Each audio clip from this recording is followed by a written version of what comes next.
Mr. President, thank you very much for giving me the floor. I thank the Special Representative of the Secretary General, Madame Bintou Keita, for her briefing, and the members of the Security Council for their remarks. I also thank Mr. Emery Mudinga, Director of Angaza Institute, for his briefing. We took note of the Secretary General's report, particularly the comprehensive coverage of the effects caused by domestic and foreign armed groups in the Eastern DRC. This report comes at a time when the East African Community Regional Force is being deployed to implement the Nairobi process. Implementing the 2 tracks of the Nairobi process provides solid ground for ending the presence of foreign and domestic armed groups in the eastern part of the DRC. Rwanda is also committed to the Rwanda roadmap and implementation as elaborated in the DRC-Rwanda Joint Permanent Commission for implementation of the roadmap. These 2 processes complement each other.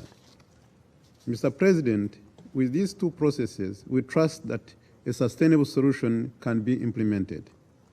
As His Excellency Paul Kagame, President of the Republic of Rwanda, said during UNGA 1777 general debate, I quote, "There is an urgent need to find the political will to finally address the root causes of instability in Eastern DRC. The blame game does not solve problems. These challenges are not insurmountable and solutions can be found," end quote. Mr. President, FDLR and splinter groups continue to pose a serious threat to Rwanda. Therefore, troubling concerns arise when the FDLR and splinter groups receive support and comfortably operate along FRDC, the armed forces of DRC. Such a treatment allows these negative forces to reorganize, recruit, and conduct cross-border incursions on Rwandan territory. FRDC must stop forging alliances with hostile and sanctioned armed groups such as FDLR. Mr. President, the presence of FDLR in the DRC should never be underestimated. A genocide ideological group should not be evaluated numerically. No matter the size of FDLR, if the group can conduct cross-border attacks on Rwandan territory, inflict damage, kill people, and loot, it demonstrates that it is in a position to continually undermine Rwanda's security. On several occasions, Rwanda has suffered cross-border attacks from FDLR that are entirely preventable. In November 2019, this group attacked from their base in the eastern DRC, killing several of our people. FDLR also shared multiple rockets on the Rwandan territory with support from FRDC 3 times in 2022, in March, in May, and in June this year.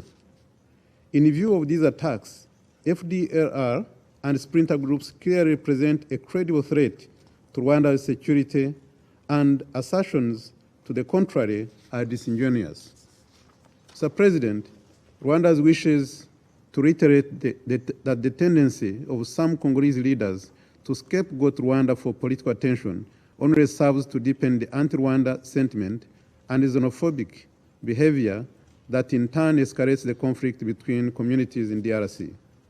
If the hate speech continues, it will exacerbate the problems in Eastern DRC and further divide the country by deepening hatred and mistrust among Congolese communities. Furthermore, the attitude of always externalizing the problem or blaming others for DRC's internal failure is problematic. Rwanda believes that all these can be dealt with if there is political will.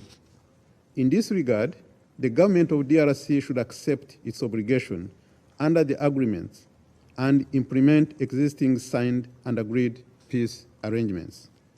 Mr. President, Rwanda reaffirms its support for the Nairobi process and Rwanda initiative. As I said before, we believe these processes are essential and complement existing regional and sub-regional arrangements to sustainably deal with the security situation in Eastern DRC. The problem has not been the mechanisms. Instead, it is the lack of implementation of existing agreements. Rwanda will always do its part while ensuring its constitutional obligation to protect its people and sovereignty. To conclude, Mr. President, Rwanda believes that the successful implementation of the Nairobi process and Rwanda initiative requires political and material support from various stakeholders, but most importantly, political will and ownership by DRC government. I thank you for your kind attention.